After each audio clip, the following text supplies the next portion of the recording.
Hello everyone, Namaskar. Welcome back to Learn with Simran. I hope you all are doing well and staying safe.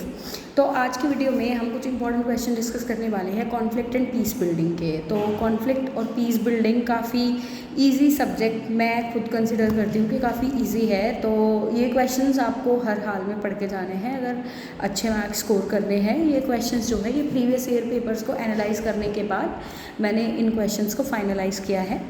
तो जो सबसे पहला सवाल आता है वो आता है कॉन्फ्लिक्ट। चैप्टर का ही सब्जेक्ट का ही नाम है कॉन्फ्लिक्ट एंड पीस बिल्डिंग।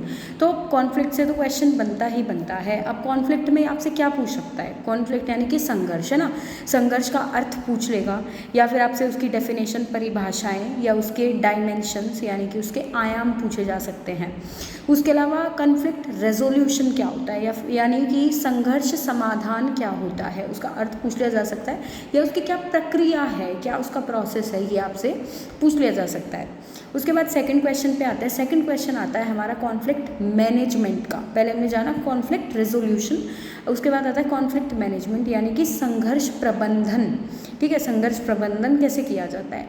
उसके बाद एक तीसरा क्वेश्चन जो कॉन्फ्लिक्ट से ही आता है वो आता है कॉन्फ्लिक्ट ट्रांसफॉर्मेशन। ठीक है, यानी कि संघर्ष का रूपांतरण। तो देखो, या तो तीनों क्वेश्चंस अलग अलग पूछ लिए जा सकते हैं कि भाई रेजोल्यूशन, ट्रांसफॉर्मेशन और मैनेजमेंट क्या होता है कॉन्फ्लिक्ट का, संघर्ष का समाधान, प्रबंधन और रूपांतरण क्या होता है। या फिर आपसे ये पूछ लिया जा सकता है कि तीनों का मतलब अलग अलग डिफरेंस बताओ कि इन तीनों के अंदर अंतर क्या है। ठीक है, तो आपको ये तीनों अच्छे से पढ़ के जाने हैं। उसके बाद जो हमारा नेक्स्ट क्वेश्चन बनता है, अगला जो सवाल बनता है वो बनता है शांति निर्माण क्या है, यानी कि पीस बिल्डिंग क्या है, शांति निर्माण। और इसके अंदर शांति निर्माण के अंदर जो विभिन्न कारक होते हैं या विभिन्न एजेंसीज होती हैं, ठीक है, अलग अलग जो संस्थाएं होती हैं, तो उन संस्थाओं की क्या भूमिका रहती है, उनका क्या रोल रहता है पीस बिल्डिंग को लेकर के, यानी कि शांति का निर्माण करने में किस प्रकार से जो अलग अलग संस्थाएं हैं जैसे यूएन है, आसियान, मतलब बहुत सारी ऐसी संस्थाएं हैं। तो आपको मतलब उनका अलग अलग से लिखना है कि भाई ये संस्था इस तरीके से हेल्प करती है और ये संस्था इस तरीके से हेल्प करती है। उसके बाद फोर्थ क्वेश्चन जो बनता है वो बनता है गांधी के ऊपर। ठीक है, मतलब गांधी का क्वेश्चन तो आप पेपर उठा के देखेंगे, हर साल ऑलमोस्ट पूछा गया है। क्वेश्चन में आपको मतलब क्वेश्चन किसी भी फॉर्म में आया, आपको आंसर सेम रखना है, बस क्वेश्चन की जो है लैंग्वेज चेंज हो जाती है। तो घबराना नहीं है पेपर में।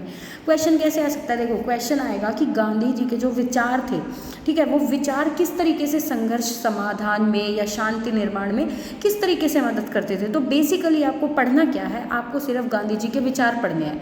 अगर शांति निर्माण में पूछ ले तो उनको फ्रेम करके शांति निर्माण के तरीके से पेपर में लिख देना। समस्या समाधान या समस्या प्रबंधन के तरीके से पूछे तो उस तरीके से लिख देना।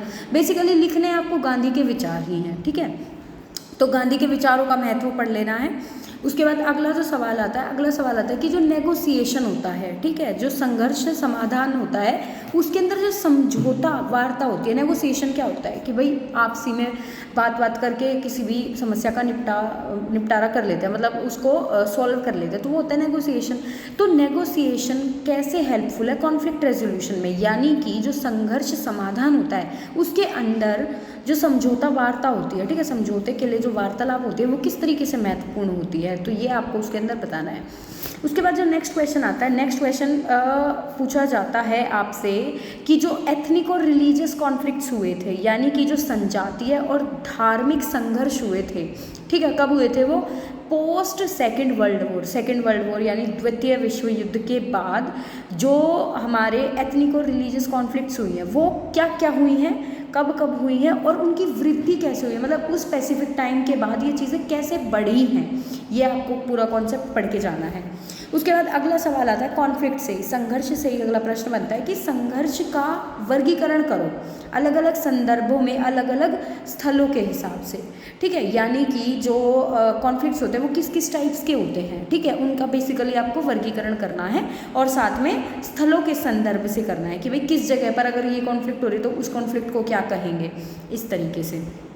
अगला जो क्वेश्चन बनता है, अगला बनता है स्ट्रक्चरल और डायरेक्ट वायलेंस, यानी कि संरचनात्मक और प्रत्यक्ष हिंसा। ये दो तरीके की वायलेंस के टाइप्स हैं, हिंसा के टाइप्स हैं, संरचनात्मक और प्रत्यक्ष। तो ये दो हिंसा के प्रकार हैं, ये दोनों आपको पढ़ के जाने हैं। इनका डिफरेंस भी पूछ लिया जाता है, शॉर्ट नोट में भी पूछ लिए जा सकते हैं। उसके बाद जो अगला सवाल बनता है कॉन्फ्लिक्ट के डायमेंशन। ये मैं ऊपर भी बता चुकी हूँ फर्स्ट क्वेश्चन में कि आपसे संघर्ष के आयाम पूछे जा सकते हैं कि संघर्ष के अलग अलग डायमेंशंस बताओ, उसके अलग अलग आयाम बताओ। और इसका बेसिकली जो पूछा जाता है ये किसके संदर्भ में पूछा जाता है, ये पूछा जाता है जेंडर बेस्ड कॉन्फ्लिक्ट, यानी कि जो किसी भी लिंग के आधार पर जो संघर्ष होते हैं, ठीक है, उनके आधार पर आपको कॉन्फ्लिक्ट की डायमेंशंस बताने हैं, संघर्ष के आयाम बताने हैं। उसके अलावा जो और क्वेश्चन बन सकते हैं शॉर्ट नोट में बेसिकली ये पूछे जा सकते हैं कि जो मीडिएटर होता है, ठीक है, जो मीडिएटर होता है उसका क्या रोल होता है किसी भी संघर्ष को, किसी भी कॉन्फ्लिक्ट को सुलझाने में। जो मध्यस्थ होता है, मीडिएटर यानी मध्यस्थ, कि किसी भी मध्यस्थ इंसान जो होता है, पर्सन होता है, उसकी क्या भूमिका रहती है किसी भी संघर्ष को सुलझाने में, किसी भी कॉन्फ्लिक्ट का समाधान करने में। उसके बाद कॉजेज ऑफ कॉन्फ्लिक्ट पूछे जाते हैं कि भाई संघर्ष जो होता है, संघर्ष के कारण क्या होते हैं, किन कारणों की वजह से जो है संघर्ष होता है। उसके अलावा एक ना इसमें काफ़ी सारी डिप्लोमेसी के टाइप्स हैं, ठीक है, ट्रैक 1, ट्रैक 2, मल्टी डायमेंशन। तो ये सारी डिप्लोमेसी एक बार मोटी मोटी आप पढ़ जाना कि कौन सी डिप्लोमेसी के अंदर क्या चीज़ है। इस पर शॉर्ट नोट भी आ सकता है या फिर ये इन डेप्थ भी पूछा जा सकता है, जैसे कि मतलब 10 या 20 जितने मार्क्स का आपका क्वेश्चन आता है उसमें भी पूछा जा सकता है कि भाई इस डिप्लोमेसी को आप एक्सप्लेन करो, ठीक है। तो ये सारी डिप्लोमेसी यानी कि कूटनीति, ट्रैक 1 कूटनीति, ठीक है, मल्टी डायमेंशनल कूटनीति, ये जो कूटनीतियाँ हैं, बहुआयामी कूटनीति है ना, ये सभी कूटनीतियाँ आपको पढ़ के जानी है। उसके अलावा आपसे पॉजिटिव और नेगेटिव पीस यानी कि सकारात्मक और नकारात्मक शांति, इसके ऊपर भी आपसे शॉर्ट नोट पूछा जा सकता है। उसके अलावा जो अगला क्वेश्चन बनता है वो बनता है जेंडर एंड वायलेंस का, यानी कि जो लिंग और उसके बाद वायलेंस को हम कह देंगे हिंसा, कि मतलब ये आपस में एक दूसरे से किस तरीके से संबंधित हैं, तो इस पर भी आपसे शॉर्ट नोट पूछ लिया जा सकता है। तो ये कुछ इंपॉर्टेंट क्वेश्चंस थे। I hope these are going to help you in your examination. इनको अच्छे से करके जाना। इसके अलावा आपको अगर कोई डाउट है या किसी टॉपिक पर स्पेसिफिक वीडियो चाहिए, समझ नहीं आ रहा हो, तो आप उसको कमेंट सेक्शन में मेंशन कर सकते हैं, या फिर टेलीग्राम चैनल है वहाँ पर आप अपना क्वेश्चन या अपनी जो भी क्वेरी है उसको आप बता सकते हैं। I will surely try to reply. इस वीडियो को देखने के लिए बहुत बहुत धन्यवाद। मेरे चैनल को लाइक, शेयर और सब्सक्राइब कीजिए। Thank you so much.